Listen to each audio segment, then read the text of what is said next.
Can you believe the chaos that erupted with a single shout? Turn off the engine. Step out. Hands up. The words pierced the air like bullets, and Earl Matthews, a 73-year-old veteran, trembled in disbelief. His hands shook as he tried to hush his service dog, Bruno, whose barks echoed his master's rising panic. But the SWAT officer wasn't in the mood for patience. Can you imagine the terror of that moment? Before Earl could finish his sentence, a taser jolted through him like a thunderbolt. He crumpled to the sidewalk, his frail body hitting the concrete with a dull thud. Bruno, his loyal German shepherd, whimpered beside him, nudging his motionless form as if pleading, "Wake up, please." Passers-by froze, their screams slicing through the tension. How could anyone witness this and not feel their heart drop? We're going to dive into acts of compassion that brighten the darkest days. So, what really happened? And if you think stories like this, raw, real, and powerful, deserve to continue, share your perspective and hit that subscribe button now to help us spread the word. 6 minutes later, yes, just 6 minutes, the entire block transformed into a fortress. Military vehicles roared in, and a colonel in full-dress uniform stepped out of an armored car, his face shadowed with authority. What had started as a quiet Tuesday morning spiraled into a scene of raw injustice. But who was Earl Matthews, and how did this humble hero end up tossed in his own neighborhood? Earl had braved 2 tours in Afghanistan, facing dangers most of us can't even fathom. But the war didn't end when he came home. PTSD crept in, a silent enemy bringing panic attacks, sleepless nights, and a constant edge that turned a trip to the store into a battlefield. Who could live like that without help? That's where Bruno came in, his steadfast service dog, trained to sense Earl's anxiety before it swallowed him whole. With a nose attuned to Earl's racing heart and shifting blood pressure, Bruno was more than a pet, he was a lifeline, a furry guardian pulling Earl back from the brink time and again. That Tuesday, Earl had driven to the pharmacy for his heart medication, parking his trusty 2010 Honda Civic. A small slip, 10 minutes over the meter, should have meant a ticket, nothing more. But in today's jumpy world, someone dialed 911, whispering about a suspicious older man with a big dog. Suspicious? Really? The police didn't mess around, they sent a SWAT team. When Earl strolled back, prescription bag crinkling in his hand, he found 4 armed officers circling his car like hawks. Bruno, ever the protector, leapt between Earl and the strangers, his instincts screaming danger. "Officers, I'm a veteran." Earl called out, raising his hands high, the bag dangling as proof of his errand. "I have a carry permit, but my weapon's locked in the car. This is my service dog, he's trained to help me." His voice was steady, a soldier's calm under fire. But Sergeant Rodriguez, the lead officer, wasn't hearing it. With his gun drawn, he shouted again, "Turn off the engine. Step out. Hands up." Didn't he notice the engine was already off? Earl tried to clarify, his words measured, "I just came from the pharmacy, Bruno's registered." But the truth only seemed to stoke the tension higher. Why wouldn't they listen? Bruno, picking up Earl's spiking anxiety, barked, not to attack, but to signal help, just as he'd been taught. "Control your animal." Rodriguez snapped, mistaking duty for defiance. Earl dropped to his knees, desperate to soothe Bruno while keeping his hands in sight. "He's doing his job, officer, he knows I'm scared," he pleaded.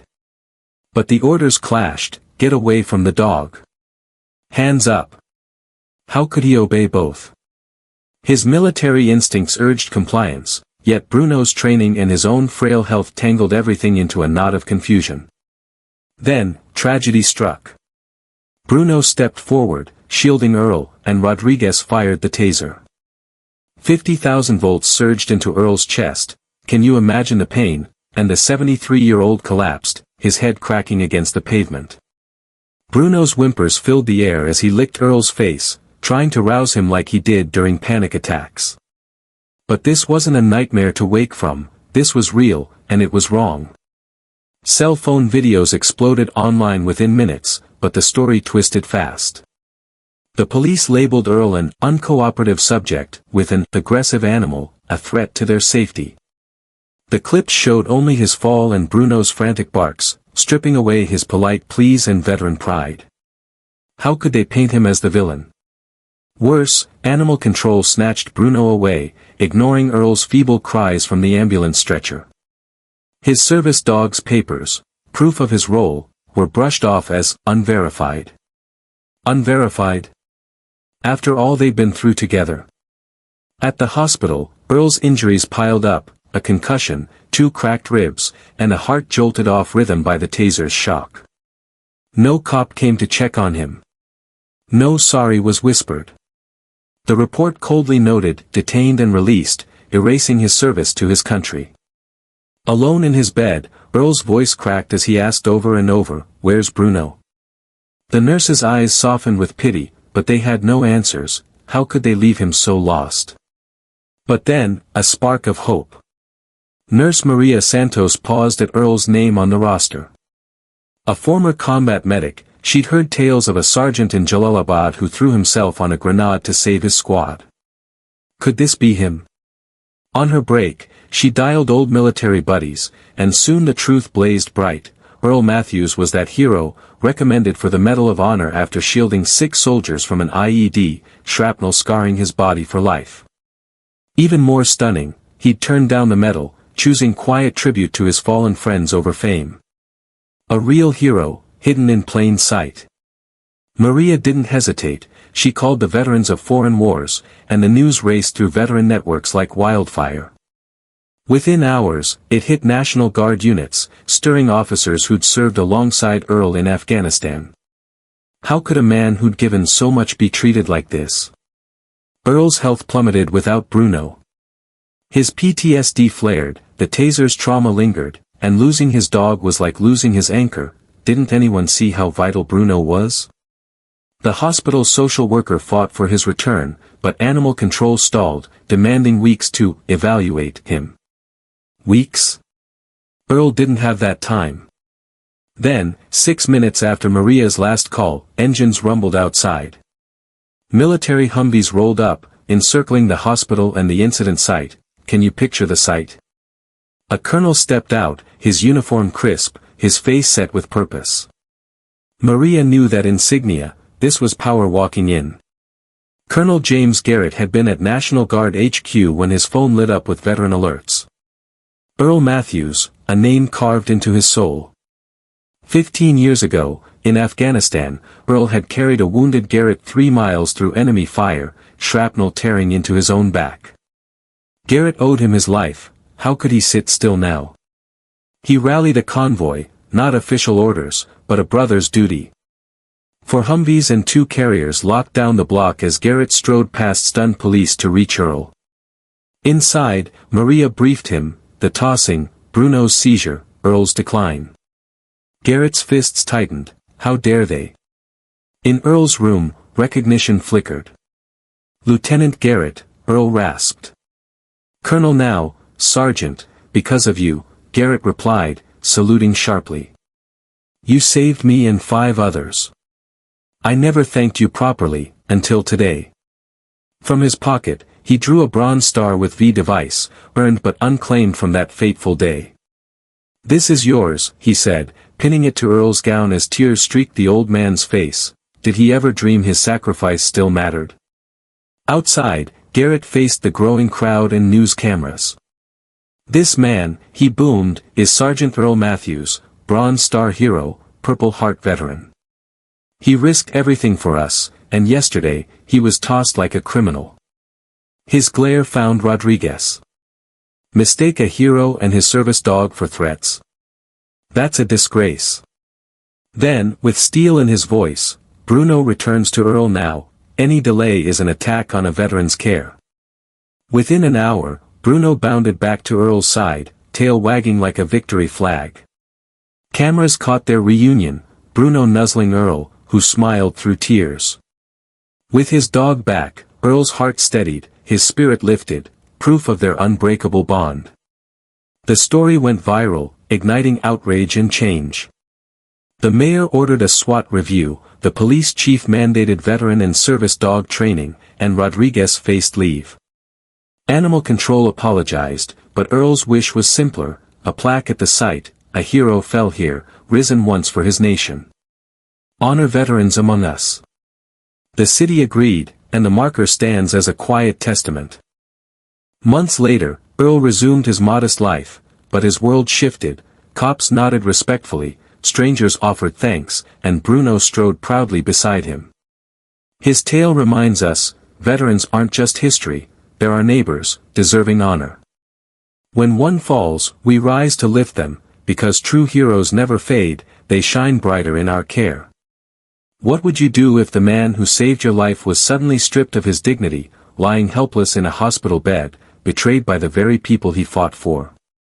Colonel James Garrett didn't waste a second pondering, he acted. Within 6 heart-pounding minutes of confirming that Earl Matthews was the sergeant who had dragged him to safety through the chaos of Jalalabad, Garrett mobilized a full convoy. This wasn't some cold, official National Guard operation, no, this was personal, a blazing fire of loyalty that every soldier under his command felt deep in their bones. Picture it, 4 Humvees and 2 personnel carriers thundering through the streets, tires screeching as they formed a protective shield around the hospital and the spot where Earl had been so cruelly tossed. The local police. They froze, wide-eyed, watching military might roll in with a purpose they couldn't fathom, frantically radioing for backup and answers. But Garrett? He didn't even glance their way. Stepping out of the lead vehicle in his full dress uniform, ribbons and decorations glinting like badges of a life hard-earned, he marched past the bewildered officers and hospital staff, his eyes locked on one goal, Earl. At the hospital's glass doors, Nurse Maria Santos rushed to meet him, her hands trembling as she spilled the gut-wrenching details, Earl's condition, the brutal separation from his service dog, Bruno. Garrett's jaw tightened so hard you could hear the grit of his teeth. How could this happen?